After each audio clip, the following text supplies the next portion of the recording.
that is special.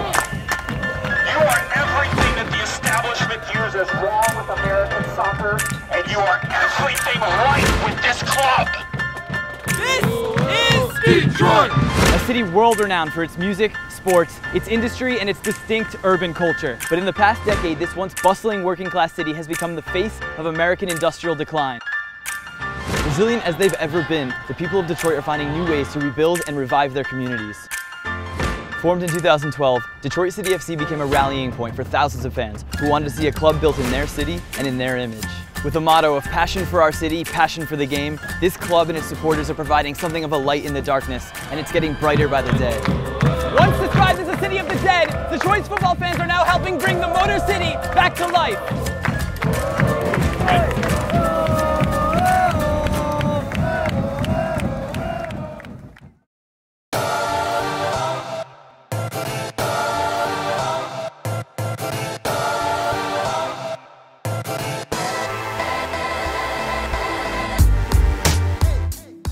There's no city in the world quite like Detroit, Michigan. And now, it's become the battleground for the soul of American soccer. I had to come to this city to see what was going on.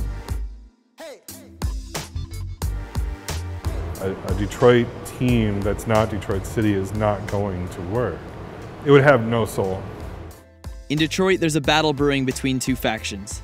On one side, Detroit City Football Club, a 4th Division, semi-professional team considered one of the best grassroots stories in US soccer. And on the other side, a group of investors led by billionaires Dan Gilbert and Tom Gores, eager to bring Major League Soccer to the Motor City. Both sides believe the game has a place in Detroit, but they differ on how it should be done. At the heart of that battle are the Northern Guard, Detroit City's supporter group. The Northern Guard are bold, brash, and loud. They created the culture and interest that Gilbert, Gores, and MLS want from Detroit. The Northern Guard wants nothing to do with it. I wouldn't say we were the first, but we've been the most vocal about bucking the trend of MLS is the ultimate goal. And I think a lot of the current American soccer supporter culture up until recently has been, if we support X team, then MLS will come save us. We don't want them to come save us. We're doing fine on our own things. You either love us or you hate us, but we made the team that we have the team that we want. Tonight begins what I would like to think of as the home stretch of the season. Let's face it, the boys are probably tired. And some of you might come to me tonight and say that you're tired too. No one said that supporting this club would ever be easy. You want to talk about something that's not easy? Try leaving your home in England to play for this club like some of them have. They don't complain, and we won't either! Yeah! Push it up!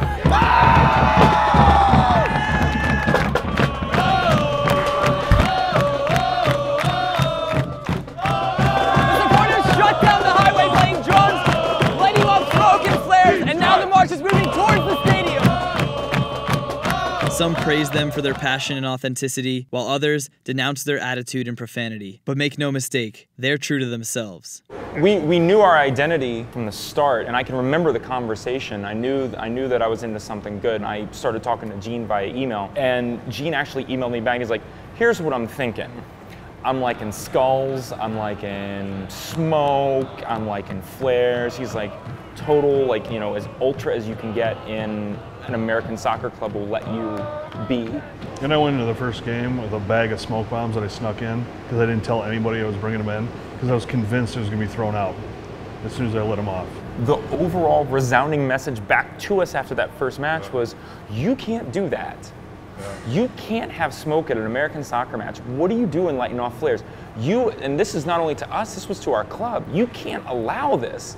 There was no going backwards from that point. We were just going to get bigger and you know, do more from that point on. What does Northern Guard do in the stands that is special? What's your MO? I mean, I don't think anything in particular we do is that special, but it's just all the little things that we do that create that whole experience that makes it special, I guess. We chant and sing and drum hard for 90 minutes. And a lot of people do that. It's not just us that do that. But there's something about doing it at a 4th Division level. Playing in front of the Northern Guards, honestly, it's unbelievable. They're like crazy. They're so much fun. they basically make us tick. Like, that's what we always say, like, they make us go. And obviously our supporters are tremendous. They do an amazing job. I think they're one of the best in the country. It doesn't really matter the level. They do an amazing job. Come and get it! Come and get it!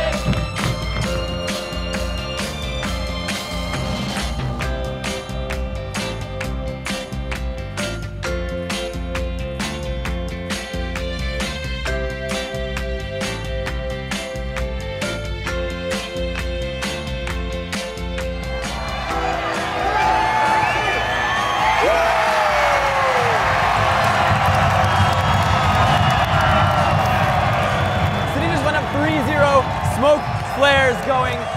Reminder that this is a Division IV club, but their fans, they don't care. It's Detroit's club. The Northern Guard exists for Detroit City Football Club. Founded in 2012 by 5 friends and born out of the entrepreneurial spirit that permeated the city at the time.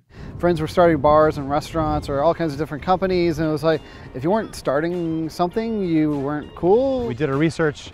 We found a league that was cheap enough for just 5 guys to buy into. And we came up with a brand and an identity and a name. And my parents collected tickets.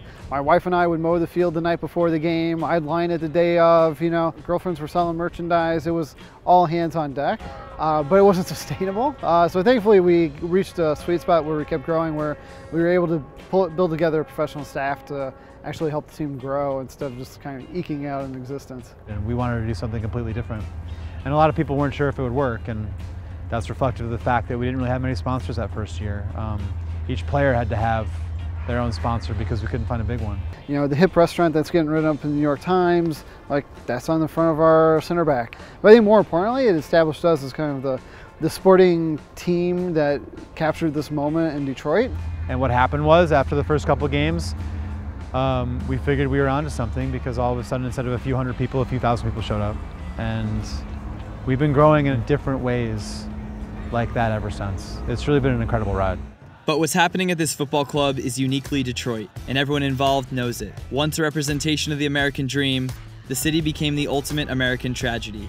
We're gonna drive up to Midtown now, but I'm gonna take you through some shit. As a heads up, be a little more low-key. I would say every neighborhood has been affected majorly. There are parts of Detroit where entire neighborhoods are gone. And people's, the houses that they grew up in. Not just one house here and there, but I'm talking, it is like this. Here, there was houses and there was buildings, and people had businesses and homes in places where you just see grass. There was things there before. For a long time, Detroit was kind of like the model American city. It was the manufacturing hub of the world. You had major headquarters. It was the birthplace of a lot of different type of music.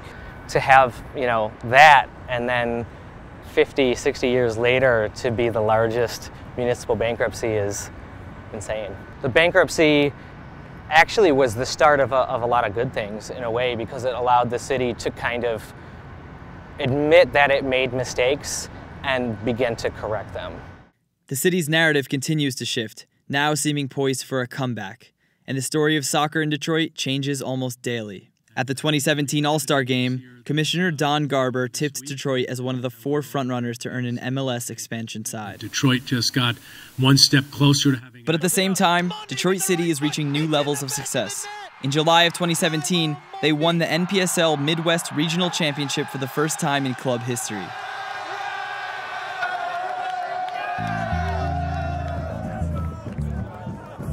Like most things in Detroit, the situation is complex and layered. There's no easy fix to save the city, and there's no easy fix to save soccer. Detroit City and the Northern Guard evoke a range of emotions, but that doesn't change the fact that these people are doing something remarkable. They took a sport that no one said mattered, in a city that no one said mattered anymore, and they made it matter. If MLS puts a team in Detroit, and it is not Detroit City FC, would you support it? No. Not only would I not support it, myself, my family, and I'd say most of my friends would never step foot in that stadium.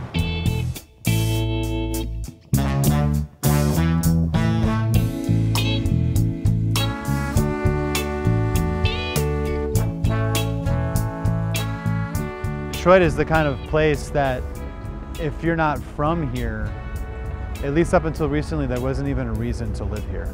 And if you are from here and you choose to stay here, it's not easy. Inherent in that decision is a passion for the city that is, I think, unparalleled in the country. It's the kind of attitude that allows you to look at a city that is in many ways broken and understand and accept that, but not really let anyone tell you that it's broken but yourself and your fellow Detroiters.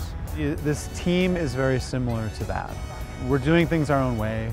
We're attracting players and staff and supporters that have that same mentality, that don't really want to be told how to do what they're doing, be it supporting or playing or teaching. They just want the freedom to do it.